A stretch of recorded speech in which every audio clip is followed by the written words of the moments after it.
Good morning.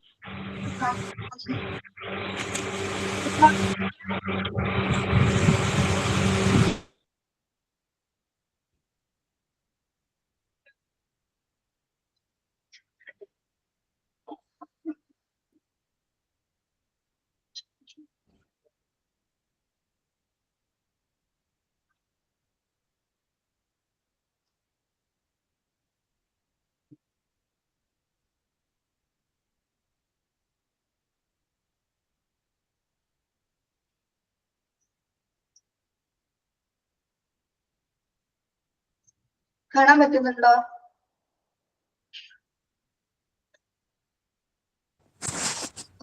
ഇല്ല, no ma'am, കാണുന്നില്ല ഒന്നും. മിസ്സിനെ കാണാൻ പറ്റുന്നുണ്ട്. കാണാൻ പറ്റുന്നു.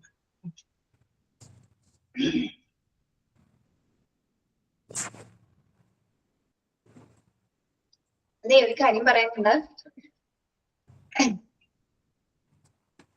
നമ്മളവിടെ സംസാരിക്കരുതെന്നാണ് പറഞ്ഞിരിക്കുന്നത് കേട്ടോ.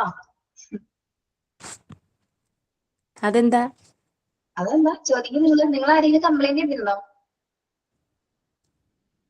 അറിയില്ല. ഞങ്ങളൊന്നും ചെയ്തിട്ടില്ല. ആരാ കംപ്ലൈന്റ് ചെയ്ത്? കംപ്ലൈന്റ് ചെയ്ത ആരാണോ? ഞങ്ങൾ അങ്ങനൊന്നും ചെയ്യത്തില്ല. നിങ്ങൾ ചെയ്തിട്ടില്ലാന്ന് നിങ്ങള് ലൈവിലെ പിള്ളേക്ക് കുഴപ്പമില്ല. റെക്കോർഡുള്ള പിള്ളേരെ എങ്ങനെയാണെന്ന് അറിയാത്തത്. റെക്കോർഡർ ക്ലാസ്സിലാണ് കുട്ടികളെ. അതറിയില്ല മാം. അതറിയില്ല മാം. അതെ, ഞാൻ പറയാം എന്താണെന്ന് പറയാട്ടോ. സ്ക്രീൻ ഷെയർ ആവണമെങ്കിൽ പറയണേ. PDF കുറച്ച് കഴിയുമ്പോ തനിയെ വന്നോളും കേട്ടോ. നിങ്ങൾ വെയിറ്റ് ചെയ്യണേ.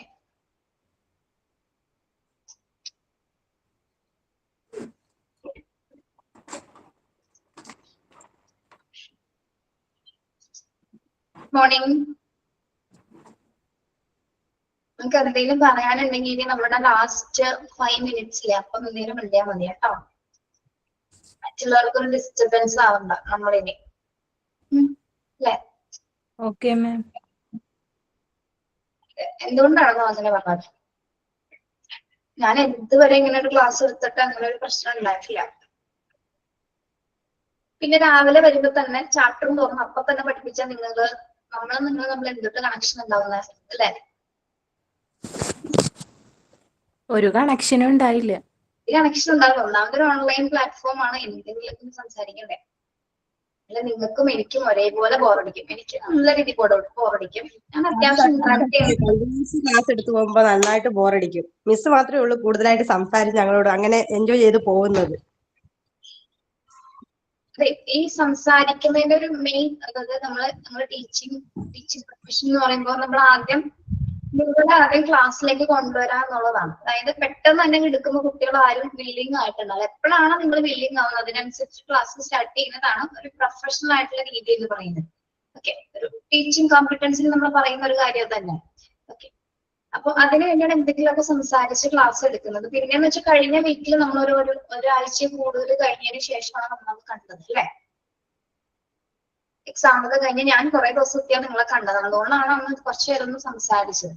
അതെ അതെ അതെ, ഇത്ര വലിയ തെറ്റാണ്. നിങ്ങള് പറയുന്ന കാര്യങ്ങൾ കേൾക്കാനുള്ള മനസ്സ് ഞങ്ങൾ കാണിക്കണ്ടേ?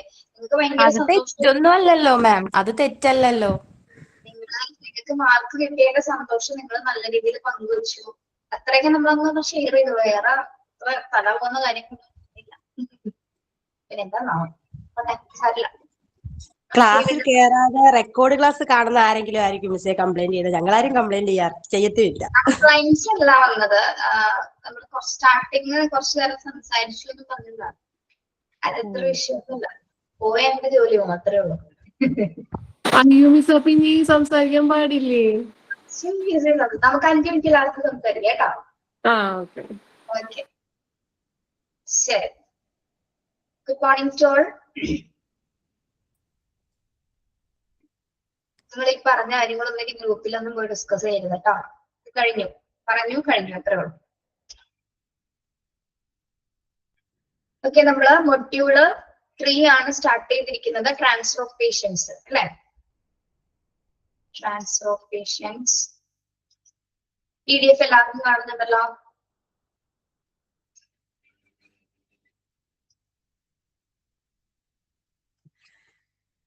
എന്നിട്ട് ഇതേ ആൾക്കാർ എന്നെ കംപ്ലൈന്റ് ചെയ്യണത് എന്താന്ന് പറയട്ടെ, ടീച്ചർ ഇന്ററാക്ട് ചെയ്യുന്നില്ല, ടീച്ചർ തുടങ്ങുമ്പോ തന്നെ ക്ലാസ് എടുക്കുന്നു. ഇനി അടുത്ത കംപ്ലൈന്റ് അതായിരിക്കട്ടെ,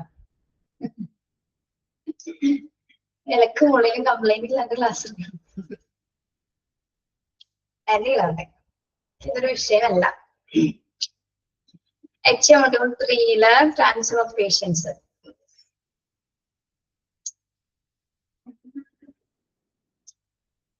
മോക്ക് ടെസ്റ്റ് ഒക്കെ അറ്റൻഡ് ചെയ്തോ? എങ്ങനെയുണ്ട് മോക്ക് ടെസ്റ്റ്? വല്ലതും മനസ്സിലായോ? മനസ്സിലായി?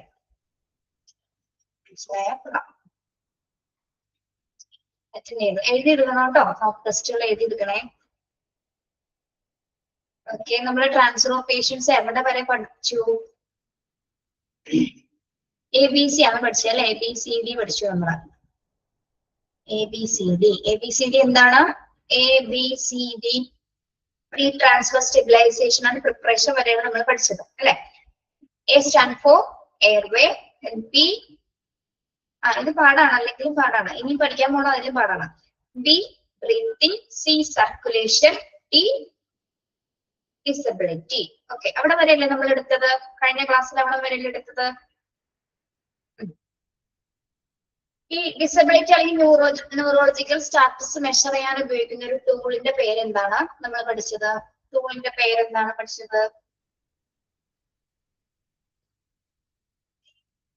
GCS. GCS stand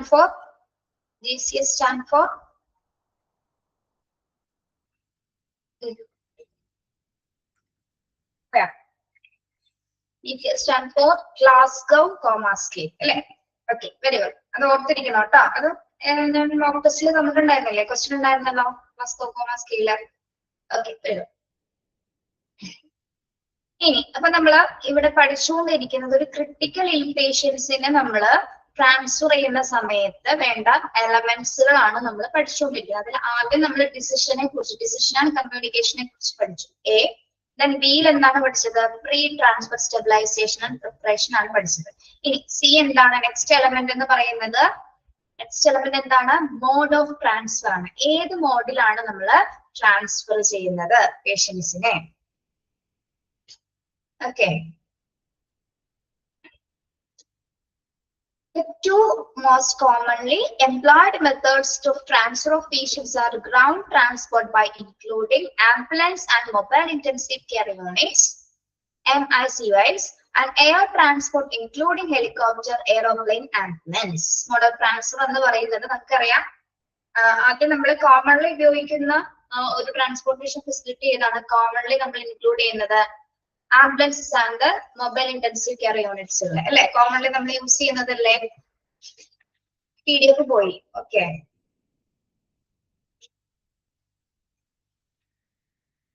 PDF നമ്മളോട് എന്തൊരു ബുദ്ധിമുട്ടുണ്ടെന്ന് തോന്നുന്നു. എല്ലാ ക്ലാസ്സിലും അതെ, എടുത്ത് വെച്ച അപ്പൊ തന്നെ പോകും. ഇതുവരെ ഇത് ശരിയാവുന്നില്ല. എല്ലാ ക്ലാസ്സിലും ഇതേ കംപ്ലൈന്റാ. നിങ്ങൾ ഈ എന്റെ ക്ലാസ്സിൽ മാത്രമല്ല വേറെ ക്ലാസ്സിലേക്ക് പോവാറില്ലേ? പേജ് നമ്പർ എന്ന് പറഞ്ഞു കൊടുത്ത ആരെങ്കിലും? പേജ് നമ്പർ 9 ആണോ? 9 ആണോ? 9. പേജ് നമ്പർ 9 ആണേ.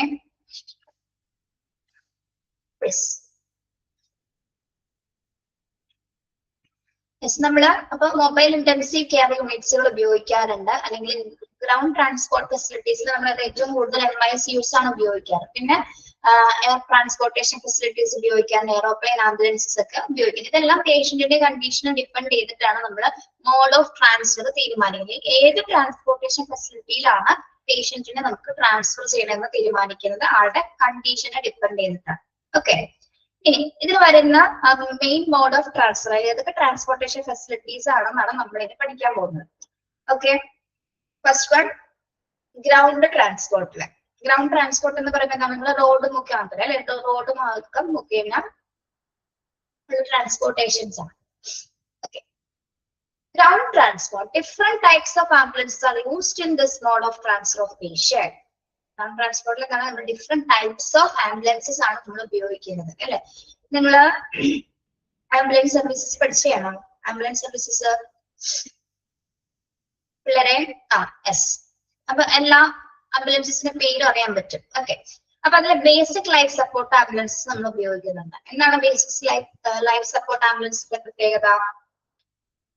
ബേസിക് ലൈഫ് സപ്പോർട്ട് എക്യുപ്മെന്റ്സ് ആയിരിക്കും അതിൽ ഉണ്ടായിരിക്കുന്നത് അല്ലെ. These ambulance are conditioned with adequate staff and monitoring devices to shift the patients without life threatening conditions, and this can only provide basic life support services. Okay, എന്തായിരിക്കും basic life support ആംബുലൻസിന്റെ പ്രത്യേകത? നമ്മൾ already ഇത് എങ്ങനെയാണ് monitor ചെയ്തിരിക്കുന്നത്? ഇവിടെ adequate ആയിട്ടുള്ള കുറച്ച് സ്റ്റാഫുകൾ ഉണ്ടായിരിക്കും. അതോടൊപ്പം തന്നെ നമുക്ക് എന്താണ് പ്രത്യേകിച്ച് patients without life threatening conditions ഉണ്ട്. അതായത് നമുക്ക് നോൺ അർജന്റ് എമർജൻസി കേസസുകളായിരിക്കും ഇതിൽ വരുന്നത്, ഈ ഗ്രൗണ്ട് ട്രാൻസ്പോർട്ട് കേസസിൽ വരുന്നത്. അതായത് നമുക്ക് പേഷ്യന്റ് ബേസിക് ലൈഫ് സപ്പോർട്ട് മെഷർമെന്റ്സുകൾ കൊടുക്കാൻ പറ്റുന്ന രീതിയിൽ ടൂൾസ് ആയിരിക്കും ഇതിൽ ഉണ്ടായിരിക്കുക, ഈ ബേസിക് ലൈഫ് സപ്പോർട്ട് ആംബുലൻസിൽ ഉണ്ടായിരിക്കുന്നത്. ഓക്കെ, മനസ്സിലായോ അത്?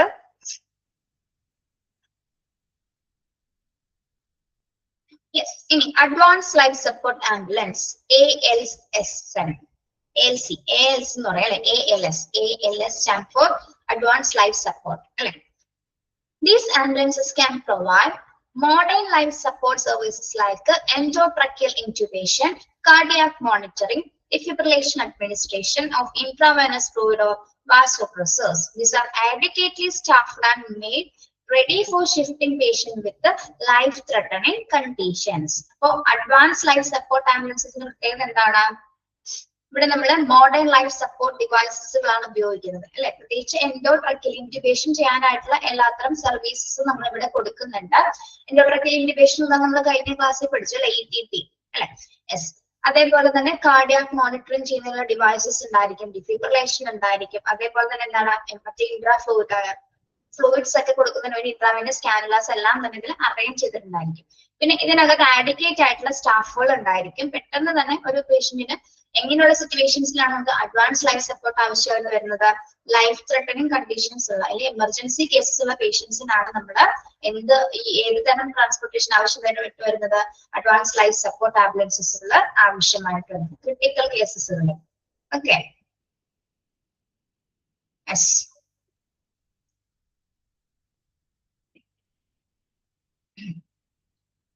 Page number 9.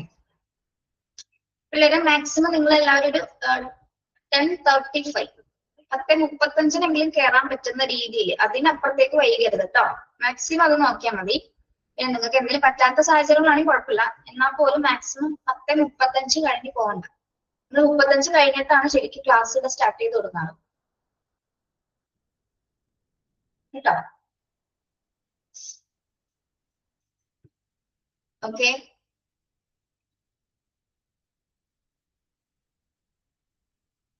ശരി. ഗ്രൗണ്ട് ട്രാൻസ്പോർട്ടിലെ 2 ടൈപ്സ് ഓഫ് ആംബുലൻസസ് ഒന്ന് വായിച്ചു നോക്കിയേ.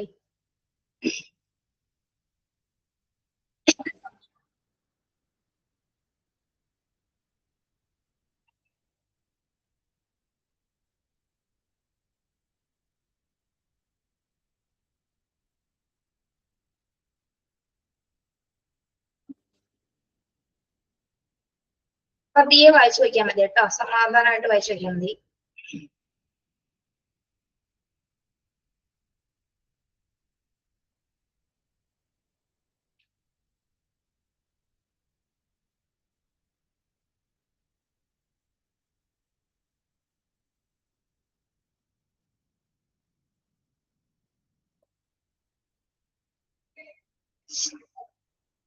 കഴിയുമ്പോ പറയണേ.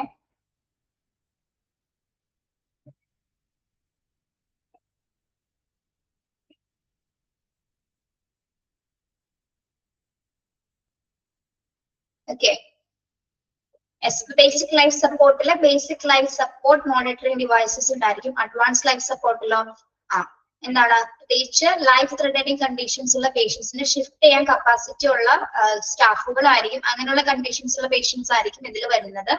എൻഡോട്രാക്കൽ ഇന്റിബേഷൻ ചെയ്യാനും IV ഫ്ലൂയിഡ്സിൽ കണക്ട് ചെയ്യാനും ഡിഫിബ്രിലേഷൻസും കാർഡിയാക് മോണിറ്ററിംഗ് ചെയ്യാനായിട്ടുള്ള എല്ലാത്തരം സംവിധാനങ്ങൾ എന്തിലുണ്ടായിരിക്കും? അഡ്വാൻസ് ലൈഫ് സപ്പോർട്ട് ആംബുലൻസസിൽ ഉണ്ടായിരിക്കും. ഓക്കെ, ക്ലിയർ ആണല്ലോ? ഓക്കെ, നെക്സ്റ്റ് വൺ നോക്കൂ. MICU എന്ന് തന്നെയല്ലേ നിങ്ങളുടെ ടെക്സ്റ്റിൽ കിടക്കുന്നത്? നോക്കിയേ, MICU These are specialized vehicles with all equipments and staff to transfer patients who are critically ill and are usually used in combination with specialist retrieval teams in a few developed countries. MICU stand for medical intensive care unit എന്ന് പറയാറുണ്ട്, mobile intensive care unit എന്ന് പറയാറുണ്ട് അല്ലെ. Mobile intensive units നമ്മൾ കൂടുതൽ ഉപയോഗിക്കുന്നത് കേട്ടോ. അറിയാത്തവരത് നോട്ട് ചെയ്യാം. Mobile intensive care unit, write down mobile intensive care unit. ഇത് എങ്ങനെയുള്ള പേഷ്യൻസിനാണ്? അതീവ ഗുരുതരാവസ്ഥയിലുള്ള പേഷ്യൻസിനാണ് നമ്മൾ ഇത്തരത്തിലൊരു സ്പെഷ്യലൈസ്ഡ് ആയിട്ടുള്ള ഒരു വെഹിക്കിൾ ഉപയോഗിക്കുന്നത്. ഓക്കെ, എല്ലാ മോണിറ്ററിംഗ് ഡിവൈസസും എന്തിലുണ്ടായിരിക്കും? പ്രത്യേകിച്ച് ക്രിട്ടിക്കലി ഇല്ലായിട്ടുള്ള പേഷ്യൻസിനെ മോണിറ്റർ ചെയ്യുന്നതിനുള്ള എല്ലാ ഡിവൈസസുകളും ഇതിനകത്ത് ഉണ്ടായിരിക്കും. ഓക്കെ, അതായത് നമ്മുടെ ICUലുള്ള ഉപകരണങ്ങളില്ലേ, ICUയിൽ എന്തെല്ലാം ഉപകരണങ്ങൾ മോണിറ്ററിംഗ് ചെയ്യാനുണ്ടായിരിക്കും, അതേ ഫെസിലിറ്റീസ് തന്നെ നമ്മൾ എന്തിൽ കൊടുക്കുന്നുണ്ട്? MICU വെഹിക്കിൾസിലും കൊടുക്കുന്നത്. ഒരു സ്പെഷ്യലൈസ്ഡ് ആയിട്ടുള്ള വെഹിക്കിൾ ആണ് കേട്ടോ. എങ്ങനെയുള്ളവർക്ക് വേണ്ടിയിട്ടാണ്? ക്രിട്ടിക്കലി ഇല്ലായിട്ടുള്ള പേഷ്യൻസിനെ ട്രാൻസ്ഫർ ചെയ്യുന്ന സിറ്റുവേഷൻസിലാണ് നമ്മൾ ഇത്തരത്തിലുള്ള വെഹിക്കിൾസ് ഉപയോഗിക്കുന്നത്. ഓക്കെ, ഇനി ഇതിനകത്തുള്ള ടീം മെമ്പേഴ്സ് എന്ന് പറയുന്നത് അത്യാവശ്യം നല്ല സ്കില്ലുള്ള സ്പെഷ്യലിസ്റ്റുകളായിരിക്കും ഇതിനകത്ത് ഉണ്ടായിരിക്കും. അതായത് വിദഗ്ധ ഡോക്ടർമാരും അതേപോലെ തന്നെ എന്താണ് അതിൽ നല്ല രീതിയിലുള്ള സ്കില്ലുള്ള നഴ്സുമാരുടെ സഹായത്തോടെയാണ് നമ്മൾ ഈ MICയിലൂടെ പേഷ്യൻസിനെ നമ്മൾ ട്രാൻസ്ഫർ ചെയ്യുന്നത്. ഓക്കെ, യെസ്, മനസ്സിലായോ? അത് ഏറ്റവും നല്ല ടീം മെമ്പേഴ്സ് ആയിരിക്കും MICയിൽ വരുന്ന ഡോക്ടേഴ്സും നഴ്സുമാരും എന്ന് പറയുന്നത്. Okay, clear? ഓക്കെ, അപ്പൊ ഗ്രൗണ്ട് ട്രാൻസ്പോർട്ടിൽ നമ്മൾ പഠിച്ചത് 3 സപ്പോർട്ടീവ് ആംബുലൻസുകളുടെ പേരാണ്. Basic life, advance life support and MIC. അതിന്റെ പേരുകൾ ഓർത്തു വെക്കാം കേട്ടോ. യെസ്, അഡ്വാൻസ് ലൈഫ് സപ്പോർട്ട് ഒന്ന് പിക്ക് ചെയ്തിടണം. അതൊന്ന് അത്യാവശ്യം നല്ലോണം പഠിക്കണം. അദ്ദേഹം കുറച്ച് ക്വസ്റ്റ്യൻസ് ചോദിക്കാറുണ്ട്.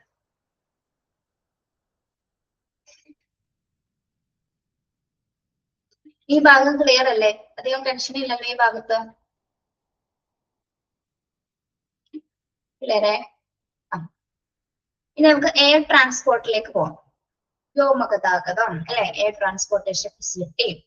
The use of air transport has been increasing in developed countries because of the advantage of swift transport by including specialized medical care. There has been an improved prognosis of patients with trauma, severe myocardial infarction, and severe stroke owing to rapid provision of suitable medical care by the use of air transport. നമുക്ക് common sense ഉള്ള ഒരു മനുഷ്യനെ മനസ്സിലാവും അല്ലെ, എന്താണ് ഈ air transportation facilities നമുക്ക് ചെറിയ എന്തെങ്കിലും കണ്ടീഷനുള്ള പേഷ്യൻസിനാണോ നമ്മൾ ഇത് ഉപയോഗിക്കുന്നത്? ആണോ? ഇങ്ങനെയുള്ള പേഷ്യൻസിനായിരിക്കും? അല്ല, എത്രയും പെട്ടെന്ന് ലൈഫ് ചെയ്യാൻ വേണ്ടിയിട്ടുള്ള ചില ക്രിട്ടിക്കൽ കണ്ടീഷൻസ് ഉണ്ട് അല്ലെ. ഓർഗൻ ട്രാൻസ്പ്ലാന്റേഷൻ പോലെ വെരി ഗുഡ് ആരാണ് പറഞ്ഞത്? മഞ്ജു. ഓർഗൻ ട്രാൻസ്പ്ലാന്റേഷൻ പോലുള്ള പ്രത്യേക കേസുകളിലും നമുക്ക് മെഡിക്കൽ കെയർ എത്രയും പെട്ടെന്ന് അല്ലെ, ഒരു മിനിറ്റ് പോലും വൈകാതെ കൊടുക്കാൻ പറ്റുന്ന കേസുകളൊക്കെയാണ് നമ്മൾ എയർ ട്രാൻസ്പോർട്ടേഷൻ ഉപയോഗിക്കുന്നത്. ക്രിട്ടിക്കൽ കേസുകൾ അല്ലെ. യെസ്, കൂടുതലായിട്ട് ഡെവലപ്ഡ് കൺട്രീസിലാണ് ഇത് കൂടുതൽ കോമൺലി ഉപയോഗിക്കുന്നത് അല്ലെ. പെട്ടെന്നുള്ള ഒരു ട്രാൻസ്പോർട്ടേഷൻ ഫെസിലിറ്റി കൂടിയാണ് എയർ ട്രാൻസ്പോർട്ട് എന്ന് പറയുന്നത്. അതായത് സ്പെഷ്യലൈസ്ഡ് മെഡിക്കൽ കെയർ എത്രയും പെട്ടെന്ന് ആൾക്ക് ലഭിക്കുന്നതിന് വേണ്ടിയിട്ടാണ് നമ്മൾ എയർ ട്രാൻസ്പോർട്ടേഷൻ ഫെസിലിറ്റീസ് ഈ എയർപ്ലെയിൻ സർവീസസിൽ ഈ ഒരു സമയത്ത് നമ്മൾ ചൂസ് ചെയ്യുന്നത്. ഓക്കെ, ഇനി എങ്ങനെയുള്ള കേസസുകളിലാണ് നമ്മൾ ഇത് ഉപയോഗിക്കുന്നത്? കുറച്ച് 2-3 കേസസ് ഇവിടെ പറയുന്നുണ്ട് ഒരു എക്സാമ്പിൾ പോലെ. എന്തൊക്കെയാണ്? ഒന്ന് ഏതെങ്കിലും ട്രോമ പേഷ്യൻസ് അല്ലെ, എന്തെങ്കിലും തരത്തിലുള്ള പ്രത്യേക ആഘാതങ്ങൾ സംഭവിച്ച പേഷ്യൻസ് ആവാം. Severe myocardial infarction. What is myocardial infarction? എന്താണ്? നമുക്ക് അറിയാവുന്ന ഒരു കാര്യമാണത്. എന്താണ് ഇവിടെ വേദന വരുന്നത്? എന്താ പറയാ? ഹാർട്ട് അറ്റാക്ക് അല്ലെ, മയോകാർഡിയൽ ഇൻഫ്രാക്ഷൻ. ഹാർട്ട് അറ്റാക്കിനെ നമ്മൾ ടെക്നിക്കലി വിളിക്കുന്നതാണ് എന്താ? മയോകാർഡിയൽ ഇൻഫ്രാക്ഷൻ എന്ന് പറയുന്നത്. ഹാർട്ട് അറ്റാക്ക് തന്നെയാണ് കേട്ടോ, അറ്റാക്ക് ആണ്. ഓക്കെ, അറിയാത്തവരുടെ നോട്ട് ചെയ്തൊക്കെ കേട്ടോ. Cardiac arrest. Okay, yes. അതേപോലെ തന്നെ സിവിയർ സ്ട്രോക്ക്, ചെറിയ രീതിയിലുള്ള സ്ട്രോക്കുകൾ അല്ലെങ്കിൽ പെട്ടെന്ന് വരുന്ന സ്ട്രോക്കുകൾ, അങ്ങനെ അതൊക്കെ അത്തരത്തിലുള്ള പെട്ടെന്നുള്ള കേസുകളൊക്കെയാണ് നമ്മൾ എന്തിൽ കൊണ്ടുപോകുന്നത്? എയർ ട്രാൻസ്പോർട്ടേഷൻ ഫെസിലിറ്റീസ് നമ്മൾ ഉൾപ്പെടുത്തുന്നത്. Okay, yes. അതായത് ഇനി ജസ്റ്റ് എന്താ പറയാ, ഇനി ഹാർട്ട് അറ്റാക്ക് മാത്രം ജസ്റ്റ് ഇഞ്ചറീസ് പെട്ടെന്ന് സംഭവിച്ചാൽ പോലും എന്താണ്, അയ്യോ അത് അടുത്ത ഭാഗത്താണ് കേട്ടോ. ഇപ്പൊ നമ്മൾ 3 കോമൺ കേസസ് മാത്രമേ പറയുന്നുള്ളൂ. ബാക്കിയുള്ള ഈ എയർ ട്രാൻസ്പോർട്ടേഷൻ ഫെസിലിറ്റീസ് ആവശ്യമായിട്ടുള്ള പേഷ്യൻസിന്റെ കണ്ടീഷൻസ് ആണ് നെക്സ്റ്റ് ഭാഗത്ത് നമ്മൾ നോക്കാൻ പോകുന്നത്. ഓക്കെ, ഒന്നുകൂടി ശ്രദ്ധിക്കുക. എയർ ട്രാൻസ്പോർട്ടേഷൻ ഫെസിലിറ്റീസ് നമ്മൾ കൂടുതലും ഡെവലപ്ഡ് കൺട്രീസിലാണ് നമ്മൾ ഉപയോഗിക്കുന്നത്. അഡ്വാൻറ്റേജ് എന്ന് പറയുന്നത് നമുക്ക് എത്രയും പെട്ടെന്ന് ആൾക്ക് മെഡിക്കൽ കെയർ കൊടുക്കാനായിട്ട് സാധിക്കില്ല. അതിൽ പോലും സമയം കളയാതെ തന്നെ എന്താണ് എത്രയും പെട്ടെന്ന് നമുക്ക് അങ്ങനത്തെ ഫെസിലിറ്റിയിലേക്ക് എത്തിച്ചേരാൻ സാധിക്കും. ഇനി ഒരു എന്താണ് എന്തെല്ലാം സിറ്റുവേഷൻസിലാണ് നമ്മൾ എയർ ട്രാൻസ്പോർട്ടേഷൻസ് ഉപയോഗിക്കുന്നത്? ഒന്ന് മയോകാർഡിയൽ ഇൻഫ്രാക്ഷൻസ്, അല്ലെങ്കിൽ ട്രോമ, അല്ലെങ്കിൽ സ്ട്രോക്ക് പോലുള്ള പെട്ടെന്നുള്ള സിറ്റുവേഷൻസിൽ പേഷ്യൻസിന് ഏറ്റവും പെട്ടെന്ന് ഒരു മെഡിക്കൽ കെയർ ലഭിക്കുന്നതിന് വേണ്ടിയിട്ടാണ് നമ്മൾ എയർ ട്രാൻസ്പോർട്ടേഷൻ ഫെസിലിറ്റീസ് ഉപയോഗിക്കുന്നത്. ഇനി the patients who are more likely to get benefit from air transport ആണ്. ഇനി ഇത് ഏറ്റവും കൂടുതൽ എയർ ട്രാൻസ്പോർട്ടേഷൻ ഫെസിലിറ്റീസ് ബെനിഫിറ്റ് ആകുന്ന രോഗികൾ ആരൊക്കെയാണ്, ഏതൊക്കെ കണ്ടീഷൻസിലുള്ള രോഗികൾക്കാണ് എയർ ട്രാൻസ്പോർട്ടേഷൻ ഫെസിലിറ്റീസ് കൂടുതൽ ഹെൽപ്ഫുൾ ആവുന്നതാണ് നമ്മൾ നോക്കുന്നത്. ശ്രദ്ധിക്കാം. Patients with severe trauma and penetrating chest injuries, multi system injuries, crush injuries, or patients with unstable vital signs. ഇങ്ങനെയുള്ള പേഷ്യൻസിനാണ് സിവിയർ ട്രോമ ഉള്ള പേഷ്യൻസ്. ഓക്കെ, അല്ലെങ്കിൽ പെനിട്രേറ്റിംഗ് ചെസ്റ്റ് ഇഞ്ചുറീസ് എന്ന് പറഞ്ഞാൽ നമ്മുടെ നെഞ്ചിലേക്ക് തുളച്ചു കയറില്ല. ഇപ്പൊ ആയുധങ്ങളോ മറ്റെന്തെങ്കിലും വെപ്പൺസ് ഒക്കെ എന്തെങ്കിലും അപകടങ്ങളൊക്കെ സംഭവിച്ചിട്ട് ഇങ്ങനെ നുഴഞ്ഞു കയറുക, തുളച്ചു കയറാന്നാണ് അതിനെ മലയാളത്തിൽ പറയുന്നത്. പെനിട്രേറ്റിംഗ് എന്ന് പറഞ്ഞാൽ എന്താണ്, നെഞ്ചിനകത്തേക്ക് മുറിവേൽക്കുന്ന തരത്തിലുള്ള അപകടങ്ങൾ സംഭവിക്കുന്ന പേഷ്യൻസ് ഉണ്ടാവും. അതായത് നെഞ്ചിനകത്ത് ഗുരുതര പരിക്കുള്ളവർ, ഇതിനാണ് പെനിട്രേറ്റിംഗ് ചെസ്റ്റ് ഇഞ്ചുറീസ്, അല്ലെങ്കിൽ തുളച്ചു കയറുന്നതോ അല്ലെങ്കിൽ കുത്തിക്കയറുന്നതുമായിട്ടുള്ള സിറ്റുവേഷൻസ്. അങ്ങനെയുള്ള പേഷ്യൻസ് അല്ലെ അവിടെ അത്യാവശ്യം ഇഞ്ചുറി എന്ന് പറയുന്ന അത്യാവശ്യം എന്താണ് ഇൻഡെപ്ത് ആയിട്ടുള്ള ഇഞ്ചുറീസ് ആണ് അവിടെ സംഭവിക്കുന്നത് അല്ലെ. ഇനി മൾട്ടി സിസ്റ്റം ഇഞ്ചുറീസ് എന്ന് പറയുമ്പോൾ എന്താണ്, നമ്മുടെ ഒന്നിലധികം ശരീരഭാഗങ്ങൾക്ക് ഇഞ്ചുറീസ് സംഭവിച്ച പേഷ്യൻസ് അല്ലെ, ഒന്നിലധികം ഓർഗൻസ് ശരീരഭാഗങ്ങളിൽ ഇഞ്ചുറീസ് സംഭവിച്ച പേഷ്യൻസിന് ക്രഷ് ഇഞ്ചുറീസ് എന്ന് പറയുമ്പോൾ എന്താണ്, ക്രഷ് ഇഞ്ചുറീസ്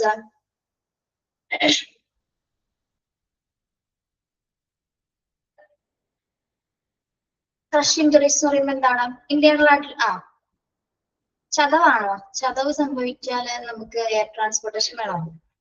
ഇങ്ങനെയുള്ള കേസസ് ആയിരിക്കും ക്രഷ് ഇഞ്ചുറീസ് വരുന്നത്. മിക്കതും കാർ ആക്സിഡൻസിലൊക്കെ ചിലപ്പോ അത് മുറിഞ്ഞു പോകുന്നു പറയില്ല നമ്മള്, ഏതെങ്കിലും ശരീരഭാഗങ്ങളിലൊക്കെ ക്രഷ് സംഭവിക്കുക, കട്ടായി പോകുന്നത് ഡിസ്ലൊക്കേഷൻ അല്ല, കട്ടായി പോകുന്നത്. ഓക്കെ, അങ്ങനെയുള്ള ഇഞ്ചുറീസ് കഷ്ണങ്ങളായിട്ടൊക്കെ പോയിരിക്കും. Okay, crushed injuries. പിന്നെ or patients with unstable vitals. Crush injuries or patient with unstable vitals. അതായത് പേഷ്യൻസിന്റെ ശരീരഭാഗങ്ങളിൽ എന്താണ് എങ്ങനെയുള്ള അൺസ്റ്റേബിൾ വൈറ്റൽ സൈൻസ് എന്ന് പറഞ്ഞാൽ എന്താണ്, അൺസ്റ്റേബിൾ വൈറ്റൽ സൈൻസ് ശരീരത്തിൽ സുപ്രധാനമായിട്ടുള്ള അടയാളങ്ങൾ എന്തെങ്കിലും സംഭവിക്കുന്നത്, അതായത് ഇഞ്ചുറീസ് മൂലം ശരീരത്തിൽ ഏതെങ്കിലും ഭാഗത്ത് പല രീതിയിലുള്ള വൈറ്റൽ സൈൻസ് കാണിക്കുന്ന അല്ലെങ്കിൽ ഏതെങ്കിലും തരത്തിലുള്ള അടയാളങ്ങൾ കാണിക്കുന്ന പേഷ്യൻസ് ഉണ്ടാവും ഈ ക്രഷ് ഇഞ്ചുറീസിന്റെ ഭാഗമായിട്ട്. ഓക്കെ, ഇപ്പൊ ചിലത് നമ്മുടെ കൈകളൊക്കെ ഇങ്ങനെ വിട്ടു പോകാണ്ടിട്ടില്ലേ, നമ്മുടെ ഓർഗൻസ്. ഞാൻ അതിന്റെ ഒരു പിക്ചർ കാണിച്ചു തരാം അപ്പൊ മനസ്സിലാവും എന്താണ്.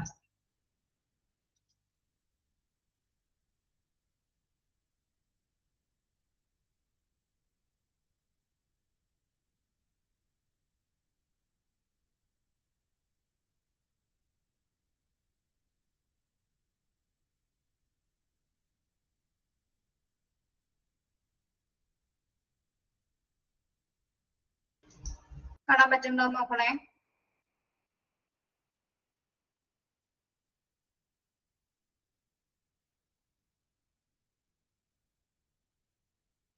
കാണിച്ചിട്ടില്ല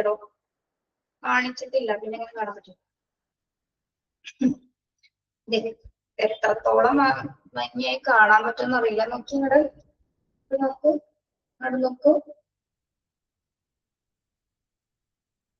ക്യാമറ പ്ലീസ്. കാണുന്നുണ്ടോ?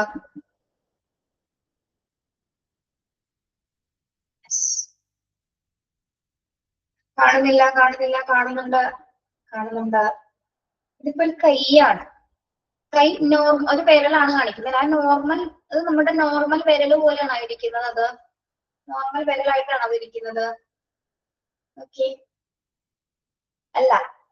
ക്രഷ് ഇഞ്ചുറീസ് മൂലം അതിനെന്ത് സംഭവിച്ചിട്ടുണ്ട്?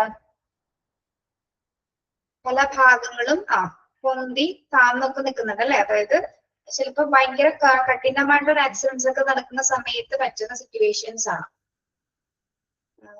ചിലപ്പോ വിരലുകൾ വരും, ചിലപ്പോ ആ ലൊക്കേഷൻ മാറിപ്പോവാനുള്ള സിറ്റുവേഷൻസ് ഒക്കെ വരുന്നുണ്ട്. ഇത് ശരിക്കും പറഞ്ഞ ഒരു നല്ല സൈൻ ആണോ കാണിക്കുന്നത്? ഇങ്ങനെ ലൊക്കേഷൻസ് മാറി കൈകാലുകളുടെ പൊസിഷൻസ് മാറി പോകുന്നത് നല്ല സിറ്റുവേഷൻ ആണോ? അല്ല, ഇമ്മീഡിയറ്റ് സിറ്റുവേഷൻ ആണ്. അല്ല, അത് മൂലം തരത്തില് പല രീതിയിലുള്ള കോംപ്ലിക്കേഷൻസ് ആ പേഷ്യൻസിന് വരാനുള്ള സാധ്യതയുണ്ട്. ഓക്കെ, അപ്പൊ അതാണ് എന്ത് അൺസ്റ്റേബിൾ വൈറ്റൽ സൈൻസുകൾ എന്ന് പറയുന്നത്. Crush injuries or patients with unstable vital signs. Then patients with acute coronary syndrome in crucial need of revascularization procedure, cardiac component with the hemodynamic compromise, cardiogenic shock if needed of intra-aortic balloon pump or other assist services. Okay, ഇനി next വരുന്ന ഒരു condition എന്ന് പറയുന്നത് acute coronary syndrome ആണ്. acute coronary syndrome കേട്ടിട്ടുണ്ടോ? അത് acute coronary syndrome എന്ന് പറയുന്നത് എന്ത് തരം അവസ്ഥയാണത്? ഗുരുതരമായിട്ടുള്ള ഹൃദയാഘാതമാണ് കേട്ടോ. പെട്ടെന്ന് സംഭവിക്കുന്ന ഒരു ഹാർട്ട് അറ്റാക്ക് പോലുള്ള മറ്റൊരു സിറ്റുവേഷൻ ആണെന്ത് അക്യൂട്ട് കൊറോണറി സിൻഡ്രോം എന്ന് പറയുന്നത്. എന്താണെന്ന് എഴുതി എടുക്കണമെങ്കിൽ നിങ്ങൾ നോട്ട് ചെയ്തോളൂ.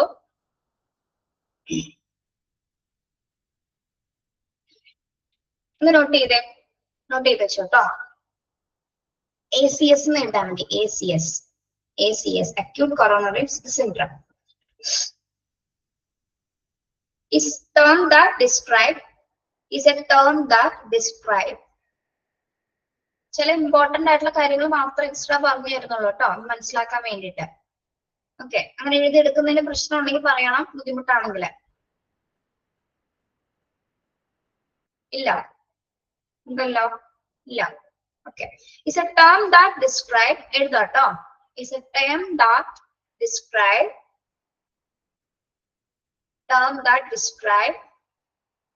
describe ചെയ്യുന്നത് a range of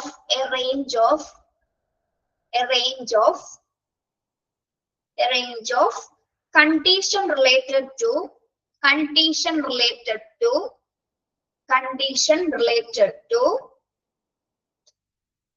sudden condition related to sudden പെട്ടെന്ന് SUDDN sudden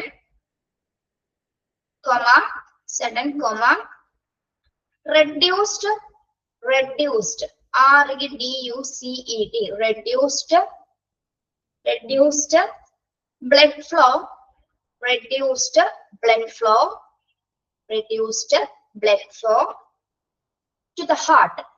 to the heart reduce the blood flow to the heart.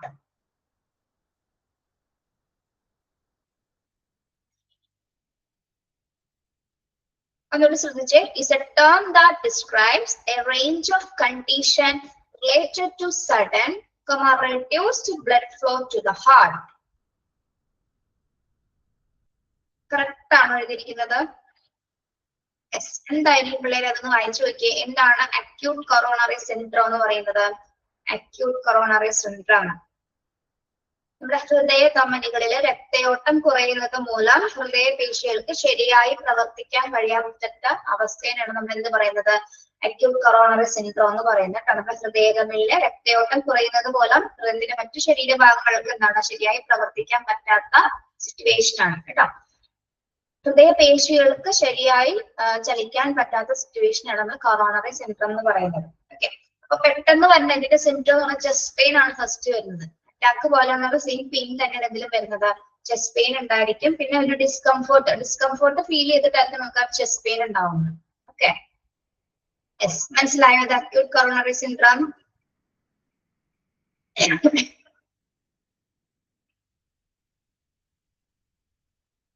Yes. എഴുതിയെടുക്കാത്തവർ ഇവിടെ കുട്ടികൾ കമന്റ് ചെയ്തിട്ടുണ്ട്, അതിൽ നോക്കി എഴുതിയെടുക്കാം കേട്ടോ. യെസ്. ഇനി അതേപോലെ തന്നെ നമ്മൾ റീവാസ്കുലറൈസേഷൻ പ്രൊസീജിയർ ആവശ്യമായിട്ടുള്ള പേഷ്യൻസിൽ, അതായത് എന്ത് പ്രൊസീജിയേഴ്സ് ആണ് പെട്ടെന്ന് എന്താ പറയാ ഹൃദയ ശാസ്ത്രക്രിയകൾ അല്ലെങ്കിൽ സർജറി പോലുള്ള ബൈപ്പാസ് സർജറി പോലുള്ള സർജറികൾ ആവശ്യമായിട്ടുള്ള പേഷ്യൻസിന്, അല്ലെങ്കിൽ ഹൃദയ ശാസ്ത്രക്രിയ മൂലം പെട്ടെന്ന് ചികിത്സ ആവശ്യമായിട്ടുള്ള പേഷ്യൻസ് ഉണ്ടാവാം. പിന്നെ അതേപോലെ തന്നെ കാർഡിയാക് കമ്പോണന്റ് വിത്ത് ഹീമോഡൈനാമിക് കോംപ്രമൈസ്. അടുത്തൊരു സിറ്റുവേഷൻ എന്താണ്? കാർഡിയാക് കമ്പോണന്റ് വിത്ത് ഹീമോഡൈനാമിക് കോംപ്രമൈസ്. എന്തായിരിക്കും കാർഡിയാക് കമ്പോണന്റ് എന്ന് പറയുന്നത്?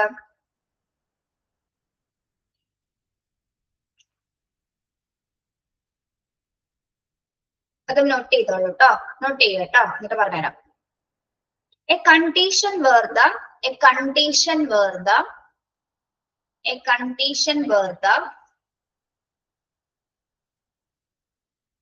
circulatory system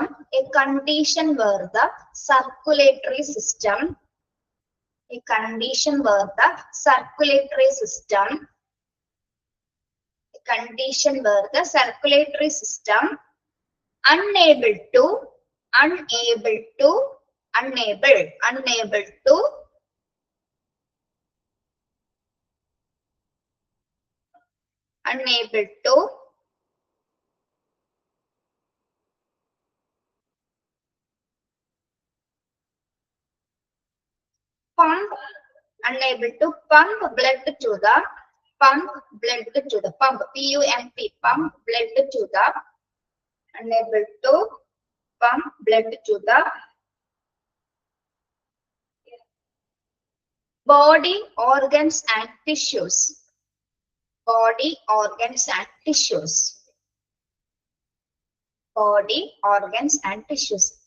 A condition where circulatory system unable to pump blood to the body organs and tissues.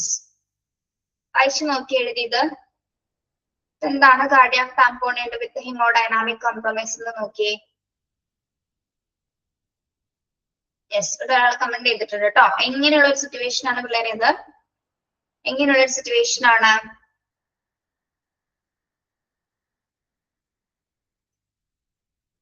ഹാർട്ടിന് എന്ത് പറ്റാത്ത ഒരു സിറ്റുവേഷൻ ആണ്? പമ്പ് ചെയ്യാൻ പറ്റാത്ത, അല്ലെ? കൃത്യമായിട്ടുള്ള രീതിയിൽ രക്തം പമ്പ് ചെയ്യാൻ പറ്റാത്ത സിറ്റുവേഷൻ ആണ്. അപ്പൊ എന്ത് സംഭവിക്കും? ബ്ലഡ് പമ്പിങ്ങിന് തടസ്സം സംഭവിക്കും. എന്ത് സംഭവിക്കും? പ്രത്യേകിച്ച് ഓർഗൻസിലേക്കോ ബ്ലഡിലോ ടിഷ്യൂസിലേക്കോ ഒന്നും ഓർഗൻ പമ്പ് ചെയ്യാത്ത സിറ്റുവേഷൻസിലുള്ള ഒരു ക്രിട്ടിക്കൽ സിറ്റുവേഷൻ. അപ്പൊ എന്താണ്? ക്രിട്ടിക്കൽ ആയിട്ടുള്ള കണ്ടീഷൻ ആണ് എന്ത്? ബ്ലഡ് പമ്പ് ചെയ്യാൻ പറ്റാത്ത അവസ്ഥ. ഓക്കെ, ക്രിട്ടിക്കൽ കണ്ടീഷൻ ആണ് കേട്ടോ. യെസ്. ഇനി കാർഡിയോജനിക് ഷോക്ക്. എന്താണ് കാർഡിയോജനിക് ഷോക്ക് എന്ന് പറയുന്നത്?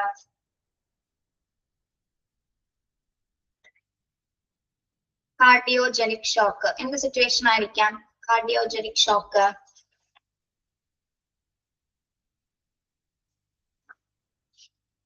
ഈ പറഞ്ഞ ഏതെങ്കിലും സിറ്റുവേഷൻസ് ആയിട്ട് അതൊക്കെ കണക്റ്റഡ് ആണോ?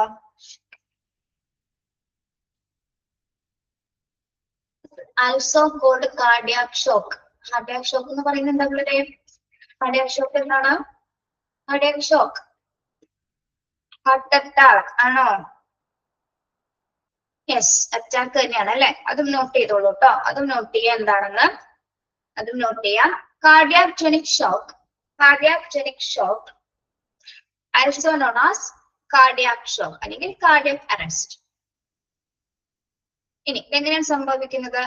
happens when your heart cannot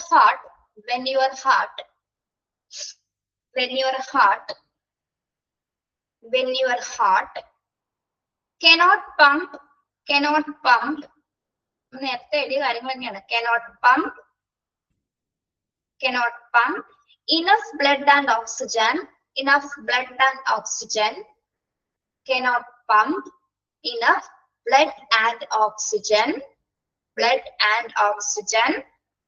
to the brain and other vital organs.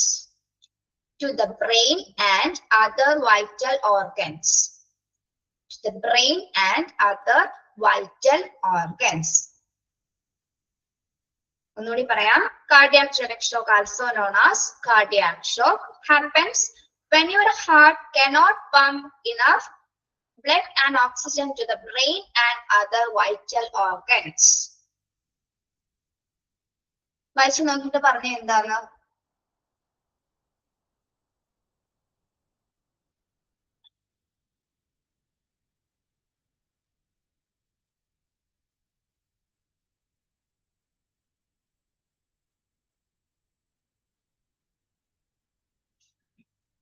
എന്ത് സിറ്റുവേഷൻ ആണ്? ഹാർട്ട് ഷോക്ക് ആണെന്ന് മനസ്സിലായി. എങ്ങനെയാണ് ഇത് സംഭവിക്കുന്നത് എന്നാണ് അവർ പറഞ്ഞിരിക്കുന്നത്.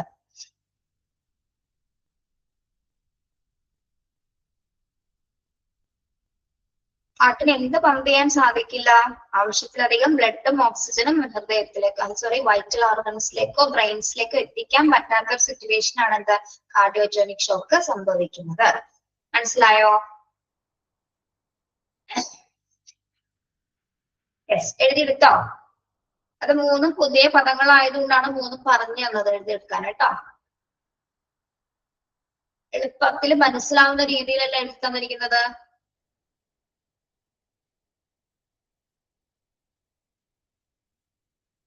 കാർഡിയാക് ടാമ്പോണിൻ വിത്ത് ഹീമോഡൈനാമിക് കോംപ്രമൈസ് നമ്മൾ പറഞ്ഞല്ലോ, അതല്ല നേരത്തെ പറഞ്ഞു തന്നത്. കാർഡിയാക് ടാമ്പോണിൻ വിത്ത് ഹീമോഡൈനാമിക് കോംപ്രമൈസ് ആണ് നേരത്തെ പറഞ്ഞു തന്നത് ടീച്ചർ. ഓക്കെ, ഇനി മലയാളത്തിൽ എഴുതാത്തതുകൊണ്ട് മലയാളത്തിൽ പറയാൻ തന്നെ പ്രശ്നമുണ്ടോ? ഇതൊക്കെ ഇംഗ്ലീഷിൽ തന്നെ എക്സ്പ്ലെയിൻ ചെയ്ത് പഠിക്കുന്നതാണ് നല്ലത് കേട്ടോ. അതുകൊണ്ടാണ് അങ്ങനെ ഡെഫിനിഷൻസ് തന്നത് എന്താണെന്നുള്ളത്.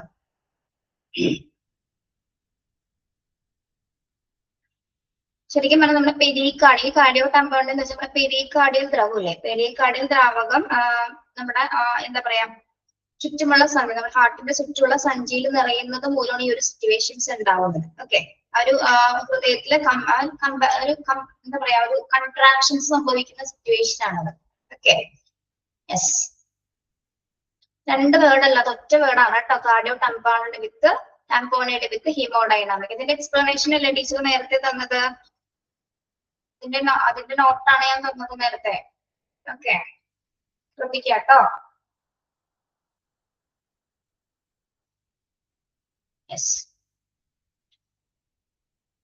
ഇനി അപ്പോ ഈ കാർഡിയോജനിക് ഷോക്ക് ഉണ്ടാവുന്ന സമയത്ത് നമ്മൾ അവിടെ ഒരു ഡിവൈസ് ഉപയോഗിക്കുന്നുണ്ട്. അടുത്തത് ഓരോന്ന് ഇത് കണക്ട് ചെയ്തോണ്ട് പോകുന്ന കേട്ടോ. Cardiogenic shock in need of intra aortic balloon pump other assisted devices. ഇനി കാർഡിയോജനിക് ഷോക്ക് ഉണ്ടാവുന്ന സമയത്ത് നമ്മൾ ആവശ്യമായിട്ട് വരുന്ന ഡിവൈസ് ആണ് എന്താ? ഇൻട്രാ അറോട്ടിക് ബലൂൺ പമ്പുകൾ എന്ന് പറയുന്നത്. എന്താണ് ഇതിന്റെ ധർമ്മം? എന്തിനു വേണ്ടിയാണ് ഈ ഒരു ഡിവൈസ് ഉപയോഗിക്കുന്നത്? അറിയാമോ? അറിയില്ല, എഴുതിയെടുക്കുക കേട്ടോ. ഇൻട്രാറോട്ടിക് ബലൂൺ എന്ന് പറയുന്നത് എന്താണ്?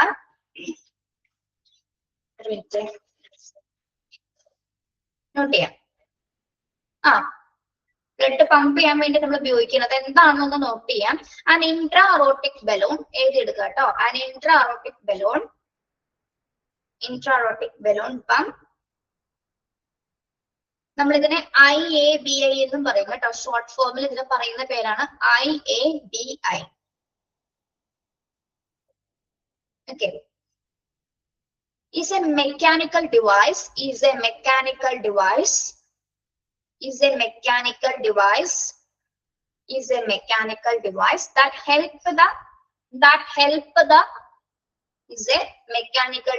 that help the heart pump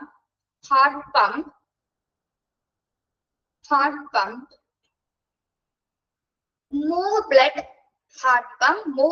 when move blood when WHEN when move blood when it cannot pump enough on its own. It cannot pump enough on its own.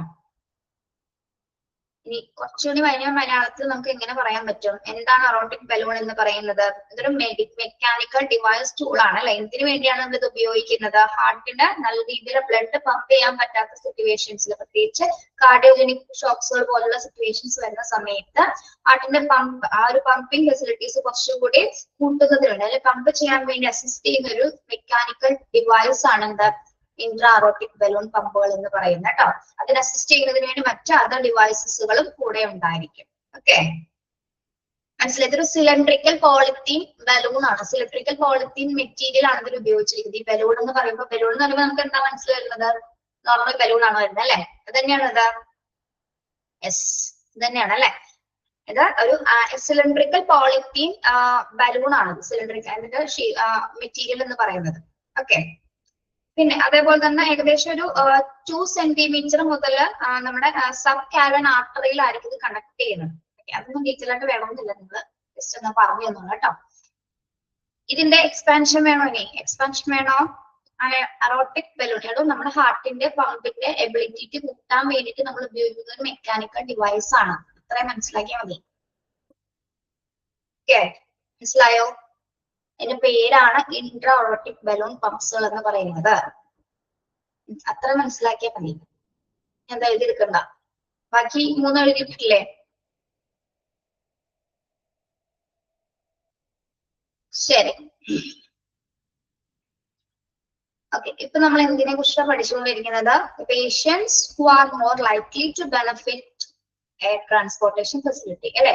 Air transport facilities ആവശ്യമായിട്ട് വരുന്ന conditions ആണ്. Okay, ഏതൊക്കെ conditions ആണെന്ന് നോക്കാം.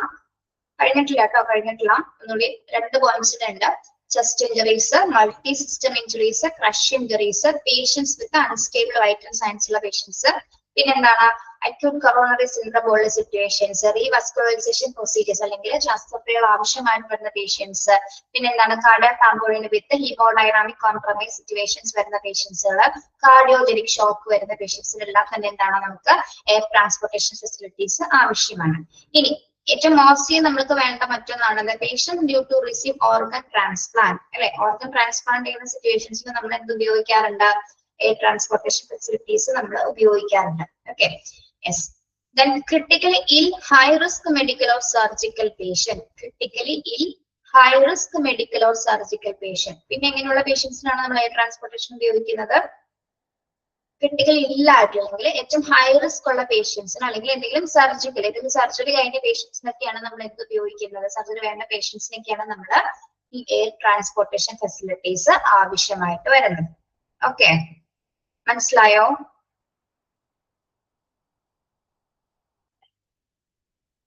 Yes. ഇതില് പിള്ളേരെ നിങ്ങൾ acute coronary syndrome എന്താന്ന് എപ്പോഴും ചോദിക്കാറുണ്ട്, അത് പഠിക്കണം കേട്ടോ. അക്യൂട്ട് കൊറോണറി സിൻഡ്രം ഇപ്പൊ ACS എന്ന് മാത്രമേ എക്സ്പാൻഷൻ ആയിരിക്കും ചോദിക്കുന്നത്, അല്ലെങ്കിൽ എന്താണെന്ന് ചോദിക്കാറുണ്ട്. അതാണ് ഇതിൽ കൂടുതലായിട്ടും ചോദിക്കാറുള്ളത്. അത് നോട്ട് ചെയ്യാം കേട്ടോ. ACS acute coronary syndrome.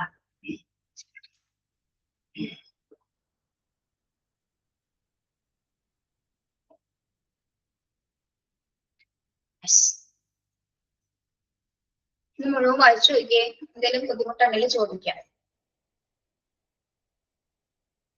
ഇല്ലെങ്കിൽ അടുത്ത ഭാഗം എടുക്കാം.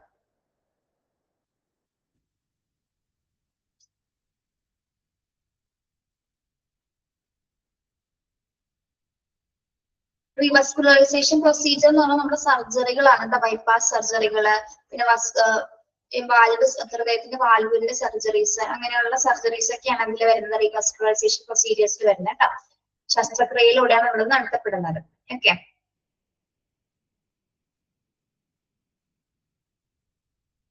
ആൻജിയോപ്ലാസ്റ്റി, ബൈപ്പാസ് ഒക്കെ. ഓക്കെ,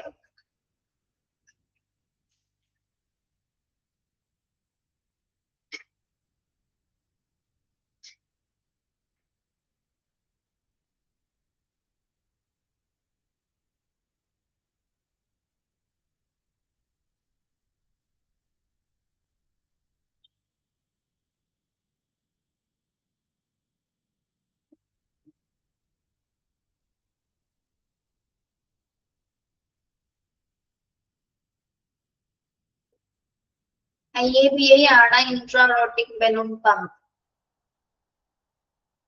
IAB കേട്ടോ, IAB. Okay,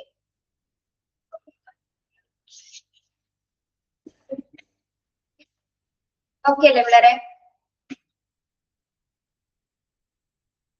yes.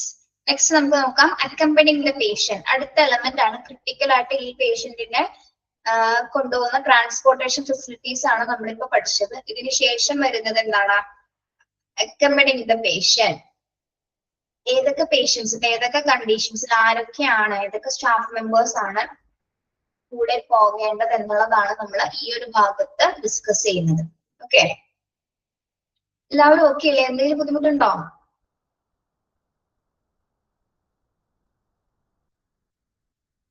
ഓക്കെ, ഒരു മൂകത അതുകൊണ്ട് ചോദിച്ചാണ് കേട്ടോ. Yes, it's normally suggested to have at least 2 professional personnel accompanying the patients to be shifted. നമുക്കറിയാം ഒരു പേഷ്യന്റിനെ ട്രാൻസ്ഫർ ചെയ്യുന്ന സമയത്ത് നോർമലി 2 ആൾക്കാരെങ്കിലും 2 പ്രൊഫഷണൽ ആയിട്ടുള്ള വ്യക്തികൾ എന്താണ് സ്കിൽഡ് ആയിട്ടുള്ള വ്യക്തികൾ കൂടെ പോകേണ്ടതുണ്ട്. Okay, the care needed by each patient in the course of transfer lays on the level of the patient's critical care dependency and correspondingly are divided into 4. Okay, ഇനി നമ്മൾ പേഷ്യന്റിനെ transfer ചെയ്യുന്ന സമയത്ത് കൂടെ പോകേണ്ട ആൾക്കാർ അത് ആ പേഷ്യന്റിന്റെ ലെവല് നോക്കിയിട്ടാണ്, ഈ പേഷ്യന്റിന്റെ കണ്ടീഷൻസ് നോക്കിയിട്ടാണ് നമ്മൾ ട്രാൻസ്ഫർ ചെയ്യുന്ന വേളയിൽ ആരൊക്കെയാണ് കൂടെ പോകുന്നതെന്ന് തീരുമാനിക്കുന്നത്. അതിനെ നമ്മൾ കാറ്റഗറൈസ് ചെയ്യുന്നത് 4 രീതിയിലാണ്. Level 0, level 1, level 2, level 3. ഈ ഒരു ഭാഗത്ത് ഏറ്റവും ഇമ്പോർട്ടന്റ് ആയിട്ടുള്ള ഒരു കാര്യമാണ് കേട്ടോ. Level 0, level 1, level 2, level 3. Okay, അപ്പൊ ലെവൽ 1ൽ എന്താണെന്ന് നോക്കാം നമുക്ക്. It consists of the patients who can be managed at the ward level ward in a hospital and normally not needed to be accompanied by a specialized personnel. Level 1, level 0 എന്ന് പറയുമ്പോൾ എങ്ങനെയുള്ള cases ആയിരിക്കും പിള്ളേരെ? Level 0 എങ്ങനെയുള്ള cases ആണ്? Critical ആയിട്ടുള്ള cases ആണോ? Normal ഒരു വാർഡ് തലത്തിലുള്ള ഒരു ട്രാൻസ്ഫറിങ് ആണ് ഇത് വരുന്നത് ലെവൽ 0ൽ വരുന്നത് അല്ലെ. അവിടെ നമുക്ക് ഒരു പ്രൊഫഷണൽ ആയിട്ടുള്ള സ്പെഷ്യലൈസ്ഡ് പേഴ്സന്റെ ആവശ്യമില്ല. വാർഡ് തലത്തിൽ മാത്രമാണ് ഇത് കൈമാറ്റം ചെയ്യപ്പെടുന്നത്, ട്രാൻസ്ഫർ ചെയ്യപ്പെടുന്നത്. അധികം എമർജൻസീസ് അല്ലാത്ത കേസസ് ആണ് ഇത് ലെവൽ 0ൽ വരുന്നത്. Okay, clear? ക്ലിയർ? ഇനി ലെവൽ 1ൽ എങ്ങനെയുള്ള പേഷ്യൻസ് ആയിരിക്കും? ലെവൽ 1 എന്ന് പറയുന്നത് it consist of the patient who are deteriorating condition in the course of the transfer but can manage in an acute ward setting by the support of the critical care team. This usually should be accompanied by a paramedic UA and trained nurse. Okay, നോക്കൂ level 1 എന്ന് പറയുന്നത് എങ്ങനെയുള്ള cases ആയിരിക്കും? ഡിറ്ററേറ്റിംഗ് condition എന്ന് വെച്ചാൽ പേഷ്യന്റിന്റെ നില വഷളാകുന്ന condition, എപ്പോ വേണമെങ്കിലും കണ്ടീഷൻ മാറുന്ന പേഷ്യൻസ് ഉണ്ട് അല്ലെ. അപ്പൊ അതിനെ മാനേജ് ചെയ്യാൻ പറ്റുന്ന ഒരു ക്രിട്ടിക്കൽ ടീം മെമ്പേഴ്സ് ആയിരിക്കും എന്തിലുണ്ടാവുന്നത്? ലെവൽ 1ൽ ഉണ്ടാകുന്നത്. ഓക്കെ, പ്രത്യേകിച്ച് പാരാമെഡിക്സും ട്രെയിൻഡ് ആയിട്ടുള്ള സ്റ്റാഫുകൾ ആയിരിക്കും എന്തിലുണ്ടായിരിക്കുക? ലെവൽ 1ലുള്ളത്. അതായത് പേഷ്യന്റിന്റെ നില എത്രയും പെട്ടെന്ന് മാറുന്നത് അർജന്റ് മെഡിക്കൽ കണ്ടീഷൻസ് ഉള്ള പേഷ്യൻസ് ആണ് എന്തിൽ വരുന്നത്? ലെവൽ 1ൽ വരുന്നത്. ശ്രദ്ധിക്കണേ, ലെവൽ 1ൽ വരുന്ന കേസുകൾ എങ്ങനെയാണ്? അർജന്റ് മെഡിക്കൽ കണ്ടീഷൻസ് ഉള്ള പേഷ്യൻസ് ആണ് ലെവൽ 1ൽ വരുന്നത്. അതിന് എങ്ങനെയുള്ള സ്റ്റാഫുകളൊക്കെ കൂടെ പോകുന്നത്? അക്കമ്പനി ചെയ്യുന്ന സ്റ്റാഫുകൾ ആരൊക്കെയാണ്?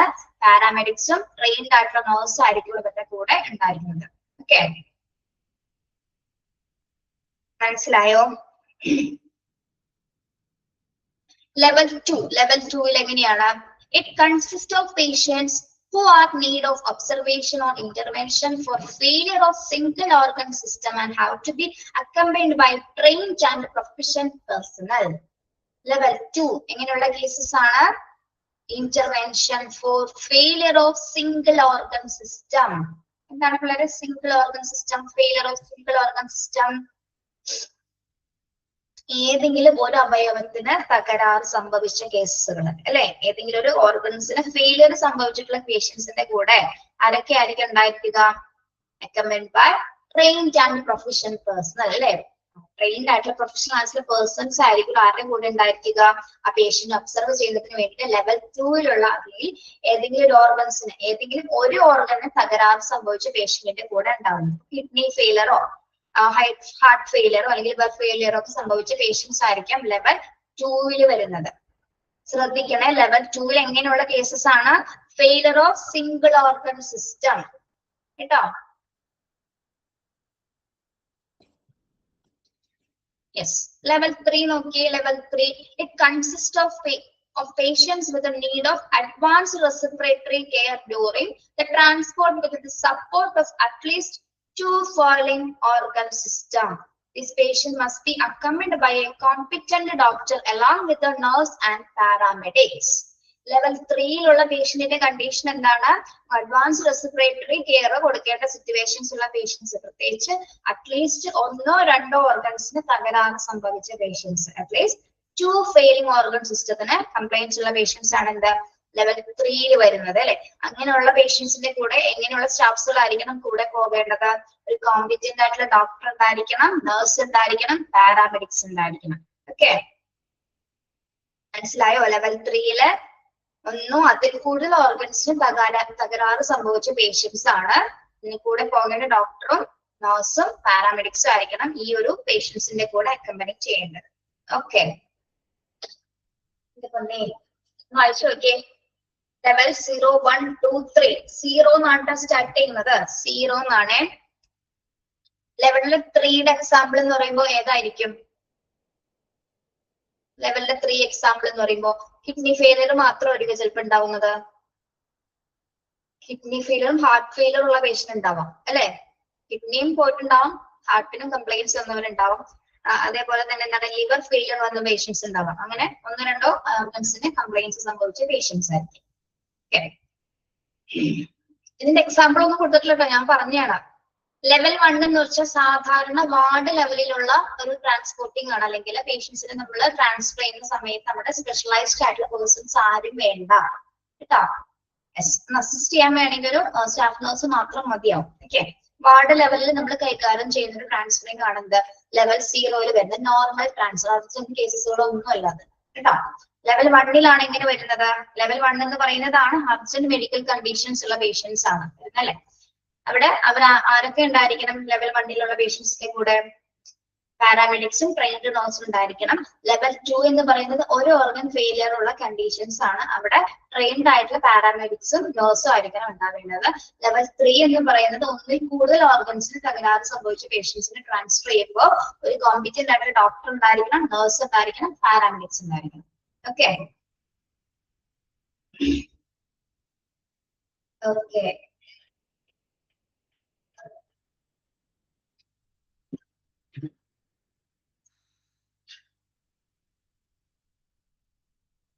എല്ലാവർക്കും മനസ്സിലായോ?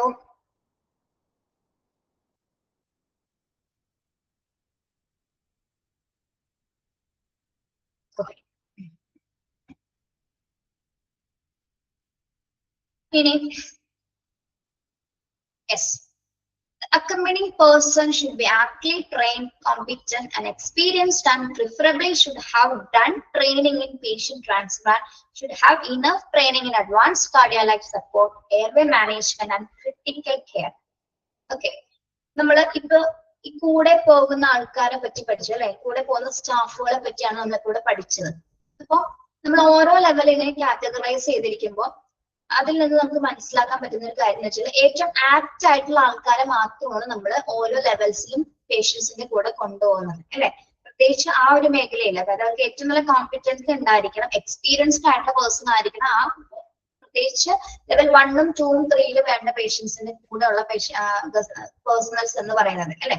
ഇമ്മീഡിയറ്റ് ആയിട്ടുള്ള കേസസുകൾ തന്നെയാണ്. പിന്നെ അതോടൊപ്പം തന്നെ എന്താണ് ഈ ട്രാൻസ്ഫർ ചെയ്യുന്ന സമയത്ത് advance life support, cardiac life support കൊടുക്കാൻ പറ്റുന്ന പേഴ്സണൽസ് ആയിരിക്കണം. അതുകൊണ്ട് തന്നെ നമ്മുടെ എയർവേ മാനേജ്മെന്റ് ചെയ്യാനും ക്രിട്ടിക്കൽ കെയർ കൊടുക്കാൻ പറ്റുന്ന അതിലൊക്കെ കോമ്പിറ്റന്റ് ആയിട്ടുള്ള പേഴ്സൺസ് ആയിരിക്കണം കൂടെ പോകേണ്ടത്. ഓക്കെ, എക്സ്പീരിയൻസ്ഡ് ആയിട്ടുള്ള ആൾക്ക് മാത്രമേ പെട്ടെന്നുള്ള കണ്ടീഷൻസ് ചേഞ്ച് ആവുന്ന സമയത്ത് അതിനെ അസിസ്റ്റ് ചെയ്യാനും ട്രീറ്റ് ചെയ്യാനും സാധിക്കുള്ളൂ. ഓക്കെ, അതുകൊണ്ടാണ് നമ്മൾ ഇതിനെ കാറ്റഗറൈസ് ചെയ്തിട്ട് ലെവൽ 1, 0, 1, 2, 3 എന്ന രീതിയിൽ അതിനെ കാറ്റഗറൈസ് ചെയ്തിരിക്കുന്നത് കേട്ടോ. മനസ്സിലായോ? Yes. If the physician is not available to shift unstable patient, then the provision of the contacting physician concerned by the transport plan should certainly be ready for services. ഇനി ചില സന്ദർഭങ്ങളിൽ നമുക്ക് ഫിസിഷ്യൻസ് അവൈലബിൾ അല്ലെങ്കിൽ unstable ആയിട്ടുള്ള പേഷ്യൻസിനെ നമ്മൾ shift ചെയ്യുമ്പോൾ കുറച്ചുകൂടി നമ്മളത് കരുതേണ്ടതുണ്ട് അല്ലെ. അതായത് അൺസ്റ്റേബിൾ പേഷ്യൻസ് വെച്ചാൽ സ്റ്റേബിൾ അല്ലാത്ത പേഷ്യൻസ് ഉണ്ടായിരിക്കും. അവരെയൊക്കെ ഷിഫ്റ്റ് ചെയ്യുന്ന സന്ദർഭങ്ങളിൽ നമുക്ക് എന്താണ് അദ്ദേഹത്തിനെ കോണ്ടാക്ട് ചെയ്തുകൊണ്ടായിരിക്കും നമുക്ക്, അതായത് അദ്ദേഹമായിട്ട് ഡിസ്കസ് ചെയ്ത് നമ്മൾ ആംബുലൻസ് സർവീസിൽ നിങ്ങൾ പഠിച്ചിട്ടുണ്ടാവുമല്ലോ. ആംബുലൻസ് സർവീസസിൽ നമ്മളെ ക്രൂ മെമ്പേഴ്സ് പഠിച്ച ഓർമ്മയുണ്ടോ? നമ്മളെ ക്രൂ മെമ്പേഴ്സ്, ഫിസിഷ്യൻ അസിസ്റ്റന്റ് എന്ന് പറഞ്ഞൊരു ഭാഗം പഠിച്ചിട്ടില്ല അതിലെ? ഫിസിഷ്യൻ അസിസ്റ്റന്റ് നല്ല ആൾക്കാരാണല്ലോ. പഠിച്ചില്ലേ നിങ്ങൾ ക്രൂ മെമ്പേഴ്സില്? ഓക്കെ, എന്തെങ്കിലും ആയിക്കോട്ടെ. ഒരു ഫിസിഷ്യൻ കൂടെ ഇല്ലെന്നാണെങ്കിൽ നമ്മൾ എന്ത് ചെയ്യും? അദ്ദേഹത്തിന്റെ നിർദ്ദേശങ്ങളിലൂടെ മാത്രമല്ല നമുക്ക് അദ്ദേഹത്തെ കൂടെ അസിസ്റ്റ് ചെയ്യാനായിട്ട് പറ്റുള്ളൂ. നമ്മൾ റെഗുലർ ആയിട്ട് ആളെ കോൺടാക്ട് ചെയ്തുകൊണ്ടിരിക്കും. പ്രത്യേകിച്ച് ഒരു ട്രാൻസ്പോർട്ടർ അങ്ങനത്തെ ഫെസിലിറ്റീസ് ആണ്. പെട്ടെന്ന് പേഷ്യൻസിനെ മാറ്റുന്നതിന് വേണ്ടിയിട്ട് കൊണ്ടുപോകുന്ന ട്രാൻസ്പോർട്ടേഷൻ ഫെസിലിറ്റീസ് ആണ്. അത് എപ്പോഴും അവൈലബിൾ ആയിരിക്കണം. അതായത് ഫിസിഷ്യനോട് നമുക്ക് ഡയറക്ട്ലി കോൺടാക്ട് ചെയ്ത്, അതായത് പേഷ്യൻസിന്റെ നില അപ്പൊ പറഞ്ഞു കൊടുക്കാനായിട്ട് അസിസ്റ്റ് ചെയ്യാൻ, അതായത് ഫിസിഷ്യൻ അസിസ്റ്റ് ചെയ്യാൻ വേണ്ടിയിട്ട് ഫിസിഷ്യൻ അസിസ്റ്റിംഗ് സ്റ്റാഫുകൾ ഉണ്ടായിരിക്കും അദ്ദേഹത്തിന്റെ അസാന്നിധ്യത്തിൽ.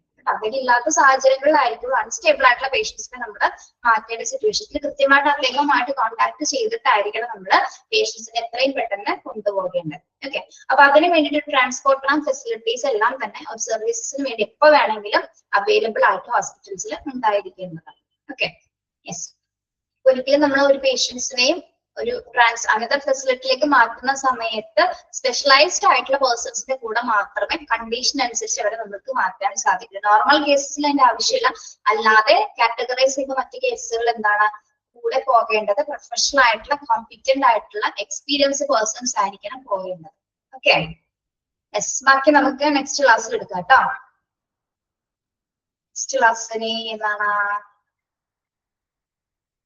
Monday. Okay. It's okay. Thank you. Have a nice day. എന്തെങ്കിലും പറയാനുണ്ടോ? ഇല്ല.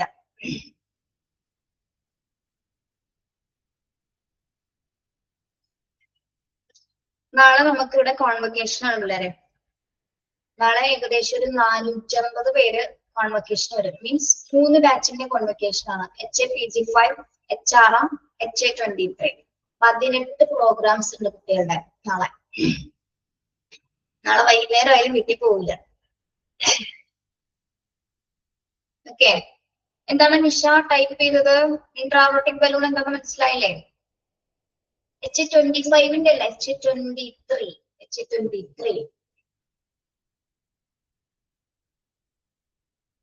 ഇപ്പൊ നിങ്ങളോട് കാര്യം പറയണോ, നിങ്ങൾ എന്തെങ്കിലും പ്രോഗ്രാം ചെയ്യണമെങ്കിൽ 18 പ്രോഗ്രാംസ് ആയിട്ട് വരെ കിടക്കാം. നിങ്ങൾ HA26നെ റെപ്രസെന്റ് ചെയ്ത് ഒറ്റ പ്രോഗ്രാം മതി നിങ്ങൾ കേട്ടോ. ഒറ്റ പ്രോഗ്രാം. അത് വേണമെങ്കിൽ ഒരു ഫ്യൂഷൻ ആയിട്ട് വേണമെങ്കിൽ നിങ്ങൾ കണക്ട് ചെയ്തോ, പക്ഷെ ഒറ്റ പ്രോഗ്രാം ആയിട്ട് മതി കേട്ടോ. അധികം പ്രോഗ്രാംസുകൾ വേണ്ട. നിങ്ങൾക്ക് തന്നെയാണ് സമയം പോകുന്നത്. കാരണം ഞങ്ങൾക്ക് ഇവിടെ അടുത്താണ്. നിങ്ങൾക്ക് സർട്ടിഫിക്കറ്റ് വാങ്ങിച്ച് വീട്ടിൽ പോകണ്ടേ? ഒത്തിരി ദൂരത്തുനിന്ന് വരുന്നവരല്ലേ. അപ്പൊ കുറച്ച് സമയത്തിനുള്ളിൽ തീർക്കാൻ പറ്റുന്ന എന്തെങ്കിലുമൊക്കെ നിങ്ങൾ പെർഫോം ചെയ്താൽ മതി. പെർഫോമൻസ് വേണം, ഇല്ലാണ്ടിരിക്കാൻ പറ്റൂല കേട്ടോ. അതൊക്കെ നിർബന്ധമാണ്. പോസ്റ്റ് ആയിക്കോന്നോ ഇതെന്നാ?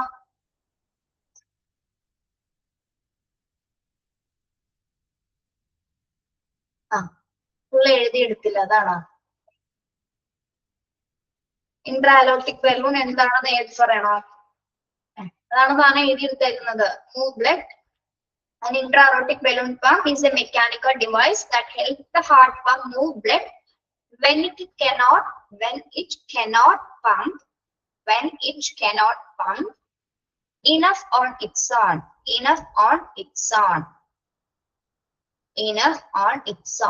ഇന്ന് നോട്ട് എഴുതിയെടുത്ത കുട്ടികൾ ഉണ്ടെങ്കിൽ ആരെങ്കിലും നിങ്ങളുടെ ഗ്രൂപ്പിൽ തന്നെ ഇട്ട് കൊടുത്താൽ മതി കേട്ടോ. എഴുതിയെടുക്കാത്തവരത് എഴുതിയെടുത്തോളൂ കേട്ടോ.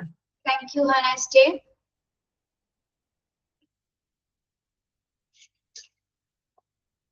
ശരി.